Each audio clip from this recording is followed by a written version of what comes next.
السلام علیکم دوستو، کیسے ہیں آپ سب؟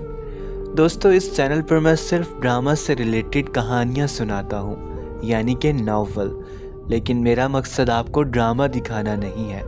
اگر آپ اس طرح کی کہانیوں میں انٹرسٹ رکھتے ہیں تو اس چینل کو ضرور سبسکرائب کیجیے گا۔ شروع کرتے ہیں دوستو آج کی کہانی۔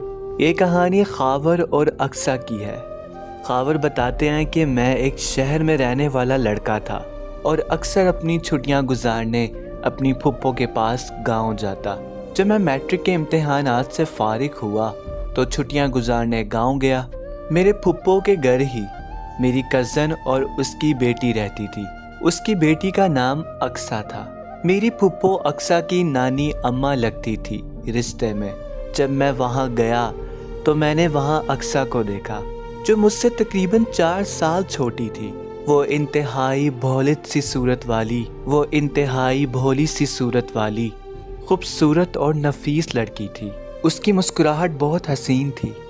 اقصیٰ میرا ہر کام کرتی تھی، مجھے کھانا دیتی، مجھے پانی پلاتی، کبھی کبھی کپڑے دھو کر دیتی، میرے کپڑے استری کر کے دیتی۔ جب بھی کھانا لگتا وہ آ کر مجھے کھانا پیش کرتی۔ اب ہم شہر کے لڑکوں کو تو اس خدمت کی عادت نہیں تھی، کیونکہ میرے سارے کام تو میری امی کرتی تھی، اور نہ کبھی میں نے پہلے شہر میں ایسے کسی لڑکی کو کام کرتے دیکھا تھا۔ ہم نئے جوان ہوتے لڑکوں کو کوئی اتنی اہمیت نہیں دیتا تھا، اور میں نے پہلی بار اقصیٰ کو یہ سب کرتے دیکھا، کیونکہ آج تک میری امی کے علاوہ کسی لڑکی نے میرے کوئی کام نہیں کیے تھے۔ یہ شاید گاؤں کا دستور تھا کہ وہاں کی چھوٹی سی لڑکیاں بھی اپنے گھر آئے مہمانوں کی بہت عزت کیا کرتی اور انہیں کھانا خود پیش کرتی۔ اقصیٰ کو یہ سب کرتے دیکھ کر مجھے بہت اچھا لگتا تھا، اور میں دل میں خوش ہوتا کہ یار کتنی اچھی لڑکی ہے، ایک دم پرفیکٹ پیکیج ہے، یعنی جو خوبیاں ایک شوہر اور ساس کو چاہیے ہوتی ہیں سگڑ ہونے والی، وہ تو ساری اس میں تھی۔ اب میں دل ہی دل میں اس کے بارے میں سوچنے لگا۔ وہ مجھے وائف مٹیریل کے طور پر لگنے لگی۔ اب اس زمانے میں اسے اپنی وائف سوچنے لگا کہ یہ تو میری پرفیکٹ بیوی بن سکتی ہے۔ پھر کچھ دن بعد میں نے اپنے خیال کو جھٹکا کہ خاور کہ وہ تو تم سے چھوٹی ہے، ایسا مت سوچو اس کے بارے میں۔ ہماری بات بھی نہیں ہوتی تھی ایک دوسرے سے، حالانکہ پورا دن ایک دوسرے کے ساتھ ہوتے تھے، لیکن پھر بھی بات تک نہیں کر سکتے تھے۔ وہ بھی مجھ سے بات نہیں کرتی، بس جب کھانا دینا ہو یا کھانے کا پوچھنا ہو تو بس میرے ساتھ بات کر لیتی۔ وہ زیادہ تر اپنی نانی اماں یعنی میری پھپھو کے پاس ہی رہتی تھی۔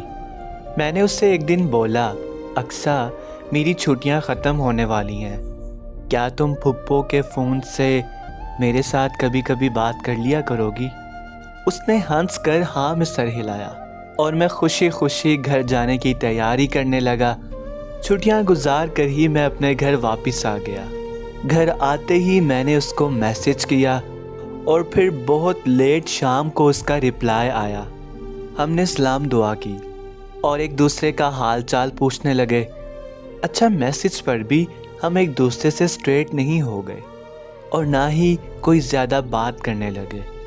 بس ہفتے میں کوئی ایک بار بات ہو جاتی، یا پھر شاید مہینوں میں، کیونکہ اس کے پاس پھپھو کا فون تھا تو ہم دونوں میں ایک کوڈ ورڈ تھا، $! جب بھی ہم بات کرنا شروع کرتے تو پہلے ایک دوسرے کو $! بھیجتے، بس پھر تھوڑی بہت بات ہوتی۔ پھر کچھ وقت بعد گاؤں میں میرا دوبارہ چکر لگا۔ اب وہاں جا کر پھر وہی حالت ہوئی۔ ہم ایک دوسرے کو دیکھ تو لیتے لیکن بات نہ کر سکتے تھے۔ پتہ نہیں ایسا کیا تھا، میسج پہ ہم ایسے بات کرتے جیسے بہت ایک دوسرے کو جانتے ہوں، لیکن آمنے سامنے ہم دونوں کی جرأت نہ ہوتی۔ میں نے ہر لڑکی سے بات کی تھی، میں نے ہر لڑکی سے ہنسی مذاق کیا، لیکن نہ جانے اقصیٰ میں ایسا کیا تھا کہ میں اس کے سامنے اس سے کچھ بات نہ کر سکتا۔ اب پھر سے وہی روٹین شروع ہو گئی۔ وہ میرے کام کرتی رہتی، اس کی نانی اماں بوڑھی تھی تو وہ ان کے ساتھ زیادہ وقت گزارتی، انہی کے گھر سے اسکول کے لیے تیار ہوتی، وہ ہر روز ہم دونوں کے لیے روٹی بنا کر پھر اسکول جاتی اور میں پورا دن اس کا انتظار کرتا رہتا۔ ہم گھر میں 3 لوگ ہوتے تھے۔ اس کے بغیر وقت کیسے گزرتا یہ صرف میں جانتا ہوں۔ پھر وہ شام کو گھر آتی اور ہمیں کھانا دیتی۔ ایک بہت خوبصورت وقت گزرا ہے وہ، اور ہم تینوں رات کو اکٹھے آگ کے پاس بیٹھے ہوتے تھے۔ وہ گرم گرم روٹی بناتی جاتی اور ہم کھاتے جاتے۔ وہاں بیٹھ کر بہت لطف اندوز ہوتے۔ پھپھو باتیں کرتی اور ہم زور سے ہنستے، اور پھر پھپھو ہم دونوں کو بہت پیار دیتی۔ رات کے وقت وہ ٹی وی پر PTV چینل پر ایک سیریل دیکھتی اور میں بس اس کو دیکھتا رہتا۔ پتہ نہیں لڑکیوں میں ایسی کون سی چھٹی حس ہوتی ہے، ان کو سب محسوس ہو جاتا ہے کہ کوئی ان کو پیار کی نظر سے دیکھ رہا ہے، اور وہ ان نظروں کا مطلب خوب جان جاتی ہیں۔ وہ بھی میری نظریں محسوس کر رہی تھی۔ میری نظریں صرف اس کو دیکھنا چاہتی تھی، مگر کوئی ری ایکشن نہ دیتی۔ وہ ہلکا سا مسکراتی رہتی اور محسوس کرواتی رہتی کہ وہ سب جانتی ہے۔ بڑی پاک محبت تھی۔ ہم 3 لوگ ایک ہی کمرے میں سوتے تھے، 3 الگ چارپائیوں پر، مگر مجال ہے کہ ہماری محبت میں کبھی غلیظ سوچ آئی ہو۔ بہت ہی نادان، معصومانہ اور کمال کی پاک محبت، یہ جانتے ہوئے بھی کہ ہم ایک دوسرے کو چاہتے ہیں، کبھی ایک دوسرے کے قریب نہیں گئے۔ اب ہم بڑے ہو رہے تھے، وہ بھی میٹرک میں آ چکی تھی۔ ایک دن ہم دونوں کی آمنے سامنے بات ہوئی، اور بات بھی کیا، بس اس نے کہا میری کچھ پریکٹیکلز کی بکس ہیں، کیا آپ مجھے وہ بنا دیں گے؟ یہ اس لڑکی نے پہلی بار بات کی تھی مجھ سے، ورنہ تو آمنے سامنے ہم سے کچھ نہ بولا جاتا تھا۔ میں نے فوراً سے کہا ہاں ہاں کیوں نہیں، لاؤ بنا دوں۔ بس پھر میں نے اس کی فزکس اور کیمسٹری کی بکس لی اور سارا دن اچھی اچھی ڈرائنگس بنانے میں لگ گیا۔ میں وہ لڑکا تھا جس نے کبھی اپنی بکس نہیں بنائی تھی، ہمیشہ بازار سے خرید لیتا، لیکن اس کے لیے پورے شوق اور ایمانداری سے وہ بکس بنائی۔ شام کو وہ گھر آئی اور میں نے اس کو بکس دکھائی اور پوچھا بتاؤ کیسی لگی، تو کہتی ہاں بس ٹھیک ہے۔ لو، میں نے اتنی محنت کی تھی اور وہ کہتی بس ٹھیک ہے۔